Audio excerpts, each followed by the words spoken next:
We're starting tonight chapter 29. We actually finished 28 last week, so we are moving along, Baruch Hashem. And the chapter begins at oid achas tzarich loshes eitzes benafshis habeinani. As Al Rebbe continues to talk to the Beinani, which is called the intermediate, because for the reason that this is basically the level to which the Yid ought to strive for, not the Tzaddik, the Beinani. So Al Rebbe is dissecting time and again, the past few prakim, entering into the psyche or into the deep realities of the Beinani, and dealing with different obstacles and challenges that they have, and giving the appropriate suggestions. So the Alter Rebbe begins in the 29th chapter another suggestion to the Beinani, benafshis eitzes, suggestions benafshis habeinanim, in the souls of the Beinani. Now, I want to, before I go on, and say what the Alter Rebbe is going to deal with over here. Alter Rebbe is going to deal with here. It's still, you can still say that the Alter Rebbe kind of closed a particular chapter and moving on with another type of chapter, which means in the Perich Chav Zayin, you can't say this distinctively so, because in the end of the day, it's all challenges and struggles that Alter Rebbe deals with, including this Perich, and it could be a follow-up of the previous chapters, which is another type of problem, another type of issue which Alter Rebbe is going to deal with. But I would still note that the previous chapters is where the Beinani directly struggles with his again spiritual struggles, which again this is also included, but spiritual struggles based on the faculty of thought, which, or starting from the end of Perich Chavav, of past sins, past grave sins, but as he enters Chav Zayin and Chav Ches, which these two per se have this common denominator, that it deals with the hirhurim, the sensitive faculty, which is the faculty of thought, which we know we have to align it with the way Hashem wants our thoughts to be, and the Beinani, as again he's the average Yid with the full Yetzer Hara intact, he knows that action and speech he finds that he has more authority and control over, but yet when it comes to thought, that's where he falls in, and his spirit may fall. So the Alter Rebbe divides this and compartmentalizes the 27 and 28. 27 is that he's struggling with the actual hirhurim which come throughout the entire day, and in 28 the different thoughts, machshavas, alien thoughts, which come precisely when he's davening, he's praying, precisely when he's learning Torah. And again, as we elaborated on these on this in the previous weeks, again how the Alter Rebbe perfectly divided it in these in 27, 28, and even in end of 25, and even end of 26, he's naturally dealing with, when he says aveinis chamurim, it's, when people tainted their neshama as a result of grave sins associated with more the sensitive dimensions of man, of man, the sensitive dimensions of man, which it's not like he when he says aveinis chamurim, it's not like he came in daven mincha for 10 minutes after shkia, which is, every sin is by definition grave, but you're dealing with sins which bring the which are, because they're classified as grave sins, these are sins which the levels or the levushim, these garments which are associated with the core essence of the person, was involved, and that's what, again, the natural reason why the Beinani would be otsev, he would be sad and depressed perhaps, which Alter Rebbe again deals with, as we learned in the previous chapter, that a person should never, a Beinani in his Avodas Hashem, should never budge from that simcha v'tuv levav, that joy and elation and upbeated spirit.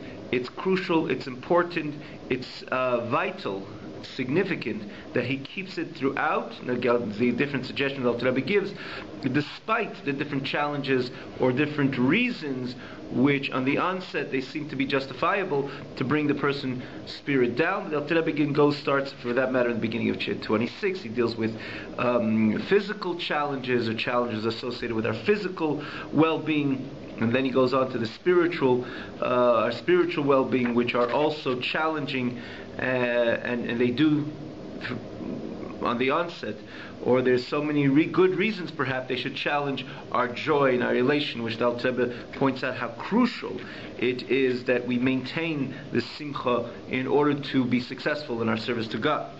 So there's on the surface it seems justifiable that they should be challenging to our simcha, but the Alter Rebbe goes on in these past few chapters, no, don't let it bring it down, not even one bit. And again, in the final chapter, Chav Ches, which we learned till now, dealing with these alien thoughts which come and disturb a person precisely when he learns Torah, precisely when he prays.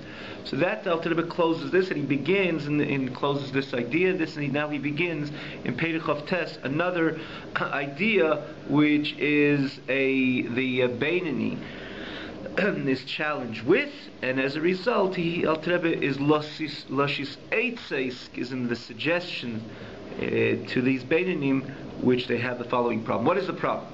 At times, periodically, they have Timtum Alev. The heart is blocked. In Yiddish it's called Verstopfter Herz. The heart is blocked. What does it mean the heart is blocked? It becomes like a stone. And as a result, he cannot open his heart in no form or fashion to the service which is called Aveidah Shebelev, the service of the heart, which according to the Torah and Talmud, this is categorically known as Tefillah. The Gemara says, Avadetem, the Torah says, Avadetem es Hashem lekeichem. In the pasuk it says again with your heart, and the Talmud says Eis Aveidah Shebelev. What is a service which is called a service? A service which is with your heart. That is prayer. Now, in order to execute a healthy davening, one's heart has to be soft and open in order for him to exercise a real prayer, meaning to say not only his lip service, he has to get emotionally involved, because the whole point of prayer that one connects himself to the extent you can even call it a real, true, successful prayer, that one can become intimate with his Creator. That is the whole purpose of prayer, that we get emotionally involved in this particular service. That's why it's called Avodah Shebelev. Lev represents emotion. But at times, in the life of the Beinoni, in the experience of the Beinoni, he has Timtum Halev. He has blockage of his heart. The heart becomes like stone. He becomes, to a certain extent, apathetic, cavalier to anything which is sensitive and divine. And in this case, the way we express our sensitivity in our engaging with the divine is through prayer. But if the heart is verstopft, the heart is blocked, becomes like a stone, how could you expect Aveidah Shebelev to get emotional with God? And that's a problem. Now, where does it come from? So there's a number of places where Timtum Halev comes from. For that matter, the Alter Rebbe doesn't tell us over here, interestingly, where it comes from, which seems to connote that he's not definitively telling you this is a problem and that's a problem, therefore you have Timtum Halev, therefore you have the blockage of the heart. But it does say in other places, and see this, a person is not careful in certain areas. It says even for example, what a person eats could cause him this Timtum Halev. It says a person not careful in Chalav Yisrael or Bishul Yisrael, Pas Yisrael. This causes, especially when you're dealing with food, where the person consumes, and which is really the only mitzvah which you are what you eat, because a person internalizes the food, or whatever he eats or drinks, and therefore becomes dam basar kipsari, becomes his blood, his flesh, and ultimately, again, so as it circulates throughout the system, which the heart again plays an integral part of circulating the blood, And because this which he ate was, he just barely crosses the boundaries into the boundary of halacha, but it's not the way HaKadosh Baruch Hu wants, especially when there's accessibility. We have full access to Bishul Yisrael, Pas Yisrael, and Chalav Yisrael. So this is one of the things, and so this, as a result, it says a number of Svarim. It says a Musar Svarim also, but it's brought down a number of places in Chassidus. But you see, the Alter Rebbe is not adamant to tell us where it comes from. But this is what it causes, and it says other things also cause Tim Malev. But we're going to follow the text of the Tanya because the Alter Rebbe clearly is not telling us where it comes from. So, yet the problem remains. Where it comes from? They seem to this blockage of the heart. Oh. But irrelevant of where it comes from, the problem is a serious problem because it's so crucial. As we all know it, a good healthy davening puts a yid ala gova, puts a yid on a pedestal. He has the ability to stay focused throughout the day, even though throughout the day he'll have challenges which he doesn't have in the time of prayer, like we learned in the previous chapters, but he has that sense of determination to come across as 24 hours in being careful in this what Hashem says not to do, not to speak, not to think, not to look, not to hear, and conversely to do everything Hashem wants him to do in learning Torah. It is being honest in his business, giving tzedakah, and so on and so forth. Davening is extremely, extremely crucial because, again, when one has the opportunity throughout in a particular time of the day to become literally emotional with his Creator or develop the relationship in an emotional level with his Creator, can you think of anything more healthier than that, becoming emotional with the divine? So the person doesn't daven a whole day, for that matter. The Alter Rebbe says, he brings the Talmud, if you remember, he says there, which the Gemara says, Halavai shispal adam kolim kol. Halavai, a person should daven a whole day, even though it doesn't seem pragmatic. And we do go on, we learn Tanya, and we do other good things throughout the day, based on the mandate of which we're supposed to bring God into this physical world in so many different ways. and therefore we do say Eisa Shalom, we terminate our prayer again till Mincha, but conceptually, and this is what the Gemara is really saying, Halavai shispal adam kolim kol. Halavai, a person should daven a whole day, because the whole idea of davening is the person is able to reach a state of a relationship with he relates to his Creator at an emotional level, becoming emotional with the divine. We can't even think of anything healthier than that, or more enjoyable than that, or more appreciable than that, because that's real.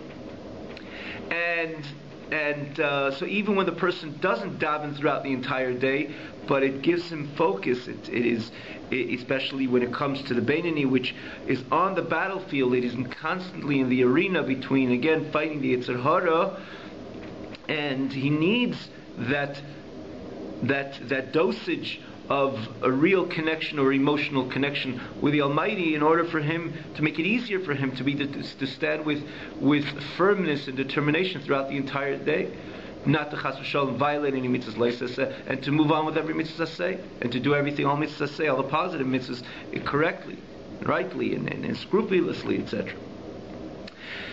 And Alter Rebbe goes on with the problem. The Gam Lepa'amim in the life of the Beinoni, that he cannot fight with the Yetzer Hara to sanctify himself with this which is permissible. Now, I'm not going to go into this whole thing because you can see it's not the previous class, it's the one before that, which is up on the internet again, Kosher Tube. We have not yet, I must confess, we have not yet updated especially it was around the Yom Tovim time, but we will get there shortly to update the other website, which is the advantage that it has the text, and it's solely about Tanya, called TanyaOnline.com, which has with the text. But in the meantime, the previous more recent chapters, you find it in koshertube.com on the type in Tanya, and you have the previous class. So not the last one, the one before, you have the importance of lekadish as atzmi b'mutar leid, even something which halachically is permissible, we have a special mitzvah in the Torah to sanctify ourselves even with this which is permissible. Or you could even say it clear, this which is permissible, that's where there's a basis, a room to sanctify ourselves with, because the Torah tells us don't eat something which is non-kosher. So non-kosher is intrinsically prohibited, because it's prohibited, so it's intrinsically connected to the spirit of impurity. We don't eat, we chas v'shalom don't want to go there, to that area, because it'll only bring us to the place where it is connected to, which is again to the shalish klipas atmeis, which is the lowest level of impurity. So there you don't see so much, or on the surface you don't see, it's not the presentation or the demonstration is not so much kiddush atzmei, I'm sanctifying myself. This is a no-no by definition. Even though in the bigger picture, yes, staying away from every aveira, every sin, even a clear Torah prohibition, I'm also to a great extent sanctifying myself. But because this is something which Torah distinctively says stay away from, do not eat that non-kosher piece of meat, as an example, or any other 365 negative mitzvahs that Torah clearly says do not do. So on the surface, when it plays out, in other words, when I prevent myself, I don't engage into that action or that thought or that speech, it's not so much I'm sanctifying myself, or not directly, that's not so much the message, because this is something which is obvious that I'm not going to enter into that territory. When Torah says that you should sanctify yourself, meaning to say even this which is permissible, again it's based in the Torah itself. This is a pasuk and verse in Torah, but the Ramban elaborates how ugly it is that someone would be novel b'shus HaTorah, would be crass and live a crass and gross life, all with the permission of Torah. He finds the points of permissibility. Torah says, the Shulchan Aruch says, I'm allowed to do this, or this is not a particular aveira. I'm allowed to do this, and I'm allowed to do that. So he indulges himself in this which halachically is permissible. The Ramban, again based on this pasuk and other psukim and other points or perspectives and points of view, which he demonstrates the ugliness and how the non-alliance with the divine, when a person chas v'shalom invests in this which is permissible without any boundaries, even again according to Torah is permissible. So the true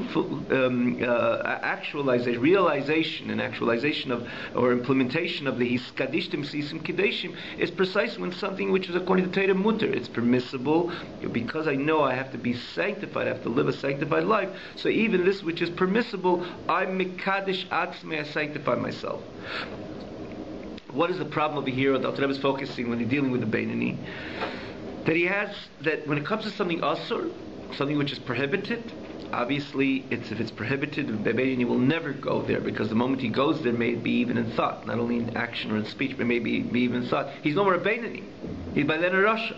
If he does something which Torah says clearly not to do, he speaks something Torah says do not speak, or even thinks something Torah says you are prohibited to think about this, entertain your mind with this, or similarly when Torah says do not allowed to look at that, and if chas v'shalom does, he's no more a Beinani. He's off the Beinani chapter. He's not in the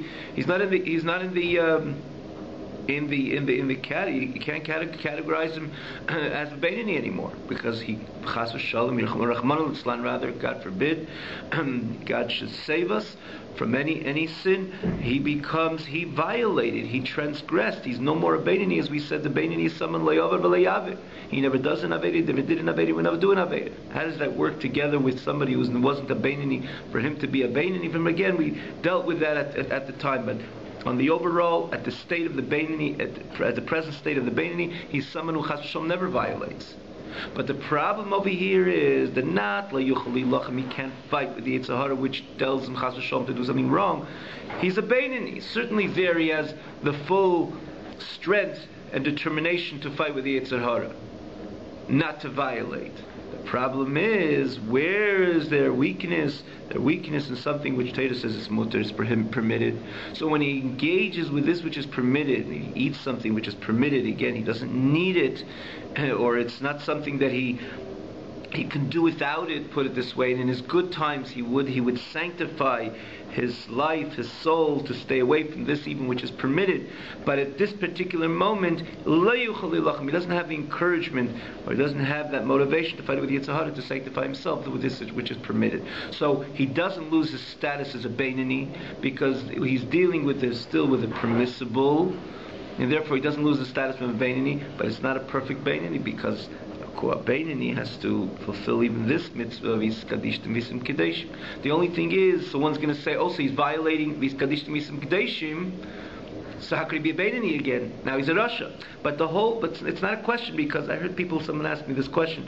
In the end of the day, if he's violating that pasuk, again he's not a Beinoni.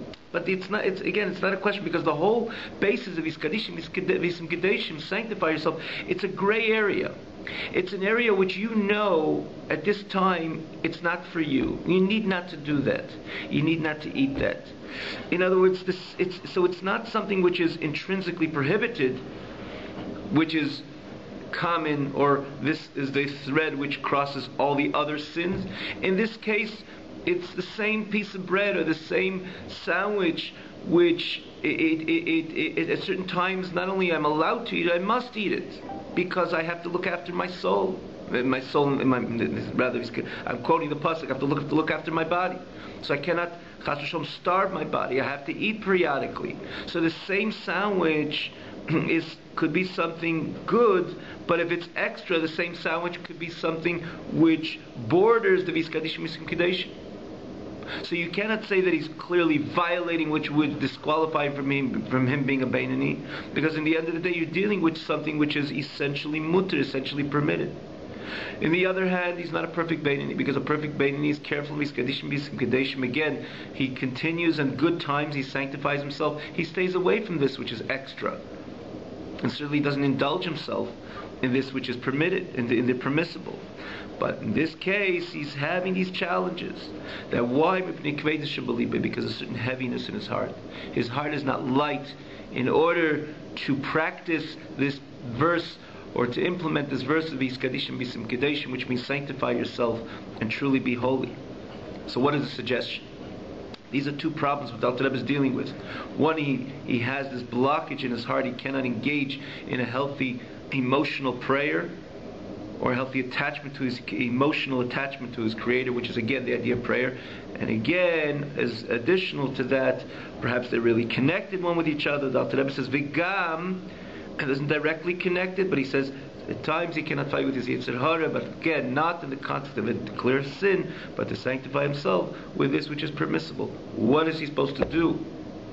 So here the Alter Rebbe gives him a suggestion. So this is the suggestible suggestion. This is literally the translation of Eitzei Yutza. The suggestible suggestion. What is the suggestion Alter Rebbe is giving him?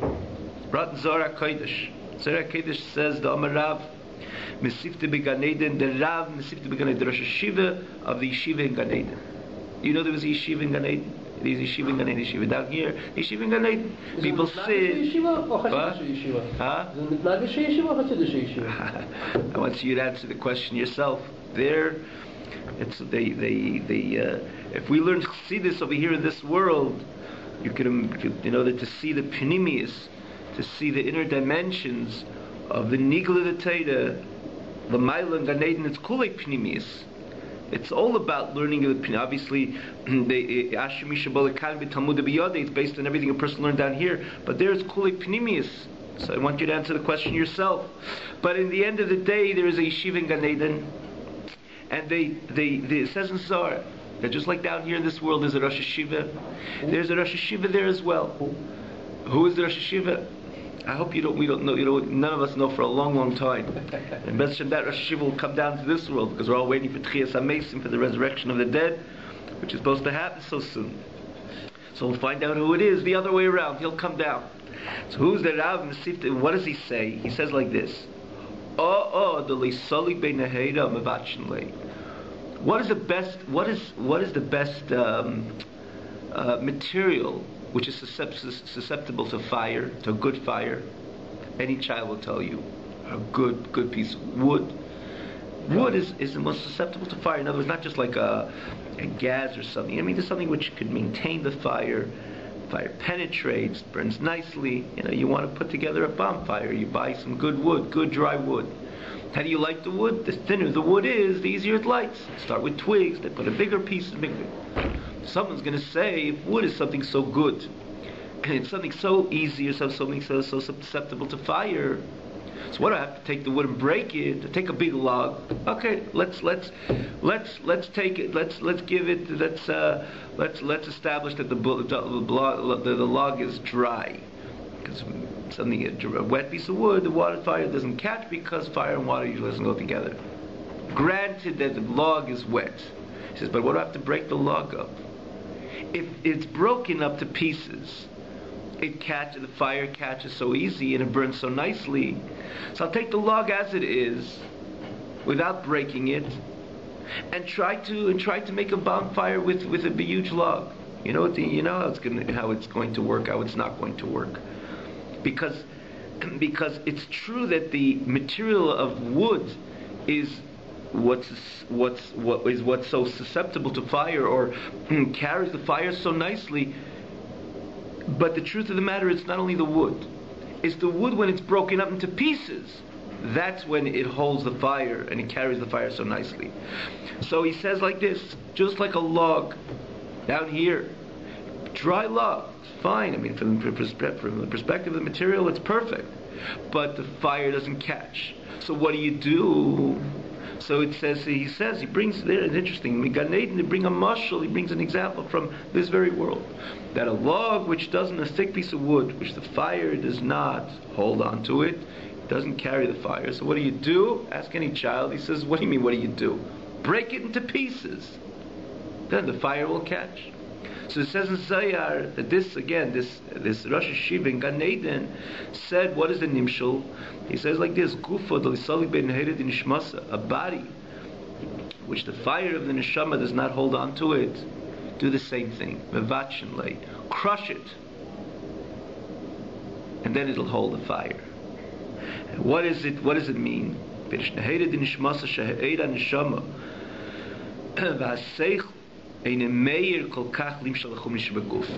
very problem which you mentioned before, you're dealing with a Beinoni which is so careful, and every mitzvah and so careful, and every Aveda, and learns Torah every free moment. But the fire of the neshama does not resonate within him, does not penetrate on the crassness of his body. That is what the Rosh Hashiva in Gan Eden is saying, that it's not only the material, in this case the Beinoni, that you're a Beinoni, and similarly, or a Yid, and you have an neshama, and you're doing all the right things. It's not only that you have the material of wood. That doesn't hold a fire, that doesn't carry a fire. Fire doesn't allow itself yet to penetrate into that just because it has the right material. In order the fire should penetrate into the wood, in this case the log, you got to break up the log. So he says the same thing, that the Eira Neshama, the light of the Neshama, should penetrate into the system of the person, that he should be able to become emotional with his Creator, and to stand in a constant expression of dveikus. It was cleaving and a constant focus and a constant dveikus with his Creator again, which would lift his spirits a bit higher in order not to fall prey to the notion of indulgence into the material, even may it be permissible, or precisely we're dealing with the permissible. He has to break his body a little bit. Break up the body, the Eira Neshama will penetrate, the light of the Neshama will penetrate. Similarly to you, break up the log, then it holds the fire. And what does this mean over here? After Mavin, you're dealing with someone, Mavin Mizbein B'sichlei. He understands, he's not someone who is dull, not someone who doesn't have a clear perception on the greatness of God. But we're not dealing with intellectual pursuits, or rather intellectual wholesomeness. We're dealing with becoming emotional with the divine, and when you think about fire, you always associate it with emotions as opposed to intellect, because intellect by definition is cold, intellect is calm. as opposed to emotions. Emotion, you say there's a fire burning in my heart. It is warm, it is heated, it's passionate. When you're dealing with passion, it's always associated with heart. So the Alter Rebbe says it's not somebody who doesn't have any understanding and any appreciation on the greatness of HaKadosh Baruch Hu. But that doesn't say that the fire of his neshama penetrated into his reality. There is no fire there because it remains only on an intellectual scope and only on an intellectual level. And that's why it becomes problematic. And here with Alter Rebbe says, even though he understands and he ponders with his intellect and he meditates with his intellect in the Bigdulas Hashem and the greatness of Hashem and the problems and in nitfas v'nidbek b'meichi, it doesn't stick to his mind. Again, it's not only the mind, it doesn't stick to his mind kol kach, to such a degree that it could dominate over the crassness of the heart, because of their crassness and grossness. And this is, again, when one understands something profoundly, understands the greatness, like the Guludulas Hashem, he meditates and he understands, he has a profound grasp on the greatness of HaKadosh Baruch Hu, and it's nitfas, it sticks to his mind, means to say becomes part and parcel of his mind, consequently, or you can even say further, inevitably, that it'll have an impact on his heart. And the problem with this person is that he has some understanding, but it's not nitfas, it doesn't connect to him. And where do you see it didn't connect, it didn't stick to his brain or his intellect? The fact that it cannot express itself further, it cannot filter itself or flow further into the heart expression, and in this case to govern on the crassness of the heart, because because the heart remains crass, the heart remains gas, which is again thick, gross, and so on. Because usually when one has a goodies beinanus, the famous expression of the I believe it's the Magid or the Alter Rebbe, I believe it was the Magid, he asked, how could you command a person, v'ahavtas Hashem Elokecha, love HaKadosh Baruch Hu? Love, you can never command on love, by definition. By definition, you cannot command on love, you can command an action. You love or you don't love, put on tefillin. You love or you don't love, put on a mezuzah. You love or you don't love, shake the lulav v'nesri. If you fear, you don't do that, don't look there, don't say, think that, don't speak that. That's fine, you could command on action. But how could you command on love? V'ahavta, love HaKadosh Baruch Hu. So there's a number of answers given, but the Maggid gives such a beautiful explanation. He says no. He says the command is Shema Yisrael Hashem Elokeinu, Shema Yisrael Hashem Elokeinu Hashem Echad. Hear, O Israel. Hear means to say understand, meditate, penetrate on the greatness and profoundly, deeply on Hashem Elokeinu Hashem Echad. How Hashem is our God, Father, Hashem is our King, and Hashem is our God rather, and Hashem is one, and so on. And this becomes, you think about it again, you become close, you become one with this concept. Like it says, nitfas, the nidbak u'meichid becomes part of your mayach. Consequently, v'ahavta, inevitably you'll love HaKadosh Baruch Hu. If you truly Shema Yisrael, means to say Shema Osam Lashon Havana, you understand and you're able to perceive the greatness and the reality of godliness, inevitably v'ahavta. So the tzivui, the command, is on Shema Yisrael. Because when someone understands godliness in a way that's nitvas b'meichei, that it penetrates and becomes part and parcel of his thought process, of his intellectual process, or of his deep perception, like understanding anything else on a deep and profound level, inevitably his heart will become passionate with his great God, which he has such a profound perception on. And if his heart becomes passionate with God, understandably, like the famous expression, Chayvus Havavis, I believe it says, the two loves can never reside together. Or you love God, or you love Eilam Hazeh, worldly realities. So if the person becomes passionate about God, consequently, his chumrius dissolves, the crassness of the heart dissolves, and he's able to overcome, he's able to govern on other desires that perhaps can pop up on his heart. In this case, in the permissible, he's able to maintain the Kadeshim, that sanctity, because he's involved in the reality, in his perception of the reality of God, and it's nitvas, it's stuck to him. So his heart is impacted. He's able to be mekadesh, something normal to him, for him to be mekadesh atzmi, to sanctify himself. And that's again, but that's only if it's nitvas v'nidbak b'meichei. As we just said, it's inevitable that would be the result. But in this case, because his lev, his heart, because of chumriyus and the gasusam, because of the crassness which exists within this Beinani, so even though someone asked him, took a sefer, a sefer Chassidus or a sefer Tanya, and asked him, could you tell me the meaning of this? Which the Alter Rebbe, for example, in a certain chapter, he elaborates and expounds on the Gedula Saints' different dimensions of the greatness of God. He says, sure, I'll tell you Pshat. And give me another sefer, I'll tell you also Pshat. And if you want, I'll even give you a class on it. And I'll be able to explain you exactly what he said, the problem, what it says. He's able to explain it. That's what he says, he's able to understand.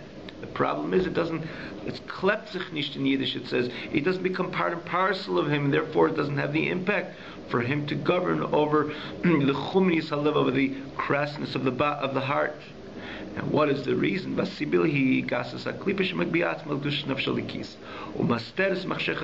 reason is because of, again, the thickness of the klipa, which stands high, or makbiat, arouses itself on the light of the sanctity of the godly soul, and it covers up, it covers up over the kedusha, the divinity, and the sanctity of the godly soul, and it obscures its light.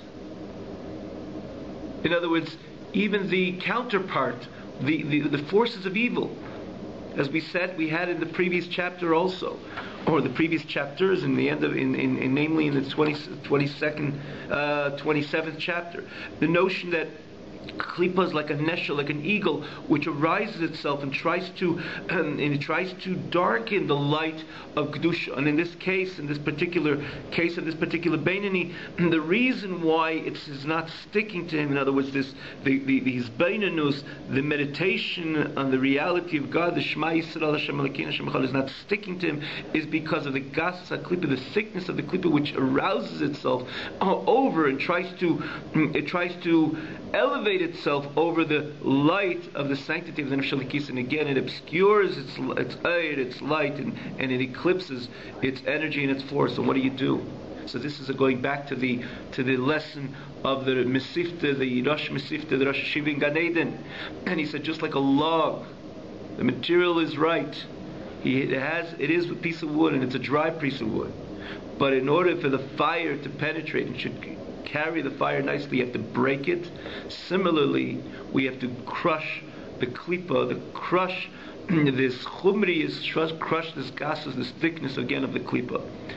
That's the way the Eira Neshama, the light of the Neshama, will penetrate. And again, an intellectual level, and consequently, in an emotional level, and you'll be able to overcome the chumriyas halev. And that's why he says to crush it, and bring it down to the dust. Dahainu, what does it mean? It doesn't mean, again, it could be so easily translated in so many different areas, as it was in the past, in different doctrines of different sects of Yidden, mortifying the body. They used to do certain things to harm the body, which they felt that in the end of the day, and it was true to a certain extent, that when the body, which is the host primarily to the animal soul, in order to bring down the animal soul, which is again associated with klipa, which is linked and tied and to the highest levels, or to the levels even above this reality of the klipa, the forces of impurity. But what is the host to the nefesh bahamis, which makes that link? Is the body. So they used to mortify the body. And with this, it would weaken the Nefesh Bahamis, consequently weaken the Klipa on any level, the impurity on any level, the evil forces, or the evil spirit, or evil energy on every level. But the Alter Rebbe's doctrine wasn't directly that wasn't directly the message. Even though we know that there was Chassidim throughout all of history, even the Chabad history, that they did mortify their bodies, but not in a way that they established this as a primary service. They didn't give so much attention. They didn't feel it's important to give attention to a body which is the host and the perfect host for the Nefesh Bahamis, for the animal soul which they had so much trouble with, or they all tried to overcome, and if not subdue completely, transform completely, at least subdue. So consequent to their focus again on Nefesh Elikis and godliness and their purpose in life and so on, they didn't give much attention. To them it was a kind of style of mortifying the body, but it wasn't the message and the doctrine of the Alter Rebbe like it was in among other sects. Just go for hit the body hard.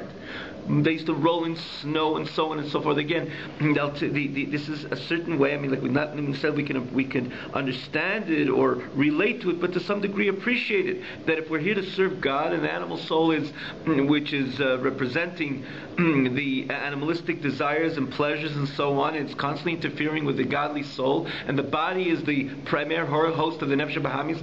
Knock the body.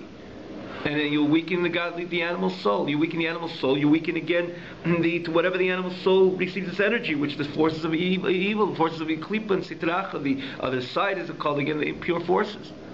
So conceptually we can appreciate it, but this is clearly not the doctrine of the Alter Rebbe. The Alter Rebbe did everything on a silver platter. The same Aveda, the same service, the same message. It was on a very different, very classy, if I even add this term, do it, but without, you need not to go ahead and make the mortification of the body a primary service. It's more, look how the Alter Rebbe so poetically and so beautifully writes the same message and tells us how are we mevatish, how are we breaking this log into pieces, how are we breaking the guf into pieces in order that the Eid and Neshama, the light of the Neshama should penetrate. So Alter Rebbe says, Likveya iti, to establish times, lahash bilatzmei. We'll just do this another few moments, so that just we'll get to the dot over here, 3-4 lines. Lahashpil atzmei, to humble oneself, leaves nivza be'ein of nimos, that he should be shamed in his eyes, and even more so, based on a pasuk, even more so disgusted and abhorrent in his own eyes. Because, like it says, lev nishbar, a broken heart, ruach nishbara, a broken spirit. Hiya sitra achra. When we say a broken spirit, this is the spirit which represents the sitra achra, the impure forces, which by a beinani shehi odamatma bebeinani, that this is by the spirit. When we say broken spirit, it's not a broken spirit of the godly soul, because you're dealing with the beinani, and the beinani, the spirit. When you think about in other words, by the beinani, what it stands primarily, or what represents the Beinani himself, is who he is. Because by a tzaddik, giving you just, I'm going to say this will be for next week already, but giving you just a wording of the Alter Rebbe brings an interesting Maimed Azal. It says that by a tzaddik, it says Hillel HaZakin, which was naturally a tzaddik, when he went to eat, he told his talmidim, he told his pupil, he told his students, he says, I'm going to eat, but he didn't say I'm going to eat. I'm going to do kindness with this pauper, with this impoverished person. His body to him was a kind of third party. The connection of body and soul, simply putting food into his mouth, to him he's doing chesed, he's doing kindness with aluva, with a shamed, impoverished individual. Because why? Because by the tzaddik, everything about him, because he transformed his nefesh bahamis, he has no evil within him at all. His Yitzhar is completely transformed. Not he constantly has to subdue the Yitzhar again. I cannot understand exactly how it is, because we're not tzaddikim. But this is the reality of a tzaddik. His Yitzhar is completely transformed. So what is he? When you look at Hillel, when you look at a tzaddik, everything about him is a lukus, everything about him is godliness. Anything associated with food, which is associated with Nefesh Bahamis to some degree, that's something totally additional. It's something which is it's something which is an introduced reality. So when he had to eat, the Chazal tell us, he says, I'm going to do kindness with a third party because it's Tehil Lazakin is a third party, because he's Kuli Lakus, he's Kuli godliness. He embodies the Nefesh Elikis. He embodies the godly soul. By a Beinani it's not so. Because by a Beinani his Yitzhahara, his Nefesh Bahamis is fully intact. So he, as a person, primarily embodies his animal soul.